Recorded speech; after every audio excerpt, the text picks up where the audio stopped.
እትው ሳይባል ከቤተ ክርስቲያን ለመውጣት አትቸኩል። ሰለስቱ ምዕት በሃይማኖተ አበው የተናገሩት ነው። እትው ሳይባል ከቤተ ክርስቲያን ለመውጣት አትቸኩል። ቅዳሴ ቶሎ ባለቀ አትበል። ባለ ሁሉ ሰዓት ማየት ምን ማለት እንደዚህ ማለት በቃ ተመስገን እዚህ ደረሱ ማለት ሳይ ጊዜው አሉ ማለት ይሄ ተገቢ ያልሆነ ነው። ከእግዚአብሔር ጋር መኖር እንዴት ይሰለቻል! ከእግዚአብሔር ጋር 2 ሰዓት መቆየት እንዴ ሰለቸን እንዴ! ቅዳሴው ይጠርልን ሲል እኮ ይሄ ትውልድ ፍጹም ማፈሪያ እኮ ነን እንዴ!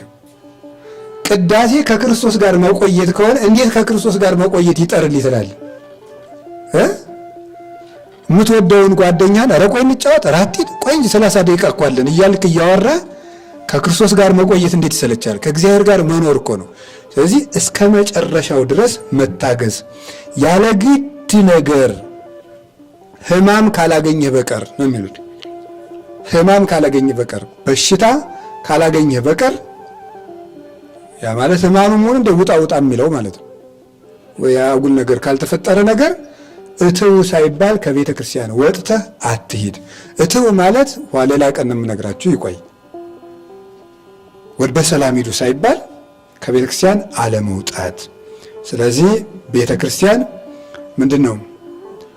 ወአስተቀረ ቁመተ ይገርማል እኮ ቅድመ ንጉሥ ሰማያዊ ንጉሠ ሥጋ ወመንፈስ ከመዝ መሃሩነ ሐዋርያት ባብጥሊሶሙ ምንድነው? ወአስተቀረ ቁመተ ቅድመ ንጉሥ ሰማያዊ ንጉሠ ሥጋ ወመንፈስ ነፍስን ሥጋን ፈጥሮ በሚገዛ በኢየሱስ ክርስቶስ ፊት መቆምን አቃሏልና ይላል። እንዴት በኢየሱስ ክርስቶስ ፊት መቆም ይሰለቸዋል ሰው?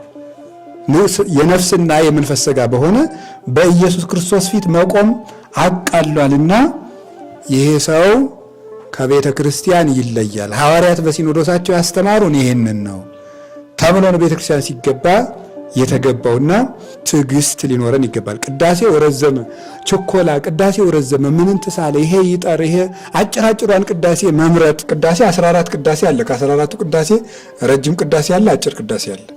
አጭሩን ቅዳሴ እንዲቀደስልን መፈልግ፣ ባጠረ ቀን መደሰት ፍጹም ከእግዚአብሔር ጋር መቆየትን እንደ መሰልቸት ይቆጠራል ስላችሁ ነው።